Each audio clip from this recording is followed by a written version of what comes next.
Señor mío y Dios mío, creo firmemente que estás aquí, que me ves, que me oyes. Te adoro con profunda reverencia. Te pido perdón de mis pecados y gracia para hacer con fruto este rato de oración. Madre mía Inmaculada, San José, mi Padre y Señor, Ángel de mi guarda, interceded por mí. Hoy es el tercer domingo de Cuaresma. Seguimos caminando hacia la Pascua, hacia el encuentro con el resucitado. Antes tendremos que pasar por el cenáculo, por el Calvario, por la cruz, hasta llegar al sepulcro, a la resurrección. Y hoy la Iglesia nos propone el famoso episodio de la purificación del templo por parte de Jesús. Leemos el fragmento de San Juan, que lo pone al inicio de su Evangelio, cuando los demás evangelistas lo sitúan justo antes de la pasión, un poquito antes de la pasión, muerte y resurrección del Señor.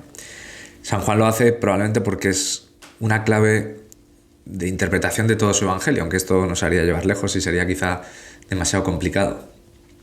Pero va en continuidad con la Cuaresma, con este deseo, Jesús, que tenemos de pedirte que crees en nosotros un corazón puro. Y de eso tiene mucho que ver este episodio del templo, de aprender a adorar a Dios en espíritu y en verdad. A propósito de este Evangelio, me acuerdo una vez que un padre de familia que intentaba educar cristianamente a sus hijos y de santificarse en la educación de sus hijos y etcétera, tenía a veces un carácter fuerte y se enfadaba. Entonces, una de las veces que se enfadó, su hija pequeña le dijo: papá, ¿por qué te enfadas? Si Jesús no se enfadaba, Jesús era bueno. Y este papá le respondió contándole esta historia, la del Evangelio de hoy, que Jesús una vez se enfadó y que tomó las cuerdas, las convirtió en látigos y expulsó a los mercaderes del templo. Entonces la niña se quedó pensativa, pero no le convencía la respuesta de su padre. Y le dijo: papá, eso es verdad, pero Jesús se enfadó solo una vez. Tú te enfadas todos los días. La verdad es que los niños nos desarman y son una fuente de sabiduría. El caso es que antes de entrar en este Evangelio, la Iglesia también, en la primera lectura de hoy, nos narra esa entrega de los 10 mandamientos a Moisés. Es una lectura larga y me sorprendió una vez, me acuerdo que me golpeó, me ayudó mucho leer a un escritor que, citando una fuente judía, decía que para ellos, para los judíos, los mandamientos más importantes eran el 9º y el 10º. Yo, la verdad es que siempre tenía pensado que era el primero. Y para los judíos eran el 9º y el 10º porque tienen que ver con el no desear las cosas de los demás. Acuérdate, no desear cosas impuras y no codiciar, no desear los bienes de los demás. De hecho, voy a leer un fragmento de ese libro que me gustó. Dice así: en un diálogo famoso entre dos maestros judíos, el discípulo le pregunta a su maestro: ¿por qué se dice no desearás robar la mujer, la casa y las cosas del prójimo? Si ya ha dicho en otro mandamiento: no robarás, no matarás, no cometerás adulterio, ¿por qué entonces añade el de no desearlo? ¿No es un mandamiento inútil? Y el maestro le responde: mira, Dios, con los demás mandamientos, nos dice cuáles son las faltas, las transgresiones, robar, matar, etc. Pero a través de este último mandamiento, los judíos unificaban el 9º y el 10º en un solo mandamiento, nos dice cuál es el origen de todas las faltas, que es el deseo, el corazón. A veces nuestra tragedia no es tanto el error que hemos cometido, el pecado que hemos cometido, sino que éstas nos muestran solo el resultado de un error que es previo, que está en el origen. Por eso tiene bastante sentido pensar que el mandamiento más importante es el mandamiento del corazón, el del deseo. Es por los malos deseos, por nuestras malas inclinaciones, por consentir esos malos deseos, que ofendemos al Señor, que acabamos cometiendo actos que están mal, pecados.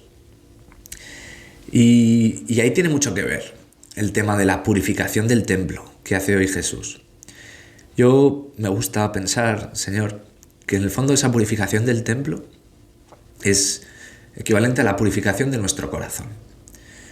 Nuestra vida no es un fracaso o no es mala porque hayamos fracasado o porque seamos malos, sino porque muchas veces queremos que sea distinta y no lo es, porque no tenemos aquello que esperábamos. En el fondo se plantea pues esa diferencia entre mis expectativas, Señor, y la realidad. Y ese salto es lo que me hace sufrir, lo que a veces puede generar esa angustia, ese dolor.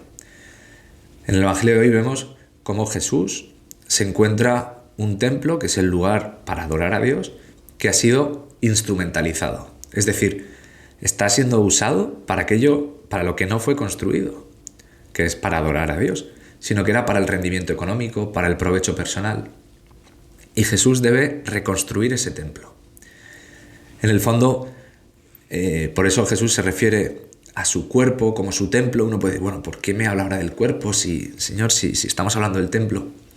Es muy parecido a la figura del bautismo. El bautismo nos introduce, nos limpia del pecado original, nos introduce en la vida de gracia, y en el fondo el bautismo pues introduce, mete en nuestro corazón unos deseos diversos, unos deseos profundos, los deseos del Espíritu, que es reconstruir el templo, reconstruir nuestra vida, reconstruir a la persona humana desde el origen. Nosotros, Jesús, te pedimos que nos liberes también de los mercaderes de nuestro corazón. A veces tenemos ganas de ser buenos y nos ajustamos a las normas, a los mandamientos, a las leyes, pero pensamos que somos buenos a base de imponérnoslo a nosotros mismos, de hacer esto o no hacer aquello, de no mirar aquí, de no mirar allá, de no ser idólatra. Pero a veces esa actitud o esos deseos no provienen del Espíritu Santo. Y Jesús debe bastonear, debe expulsar esos deseos. Echar las cosas sagradas o que pensamos nosotros que son sagradas de nuestro corazón, pero que en verdad no lo son. Y Jesús en esta Cuaresma quiere purificar nuestro corazón, darnos una orientación diversa respecto a la vida. Tú, Jesús, quieres prestarnos tu mirada para ver las cosas desde la tuya, desde tu perspectiva. Por supuesto que queremos echar los mercaderes, los cambistas de nuestro corazón, todas aquellas cosas que nos estorban. Y por supuesto que es lo que quieres hacer tú en nosotros, liberarnos. De hecho, la palabra Pascua significa liberación. Quieres librarnos del pecado, de los pactos que tenemos con el demonio, con el pecado, con nosotros mismos.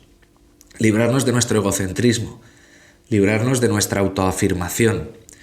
Y la purificación, que es la Cuaresma, que es este mensaje de la Cuaresma, implica que estemos dispuestos a dejar a Dios, por medio de su Espíritu, del Espíritu Santo, que nos corrija, que queme, que incendie, que nos pueda decir el Señor, tú Jesús, lo que quieras decirnos, y que nosotros seamos sencillos y humildes para cogerlo.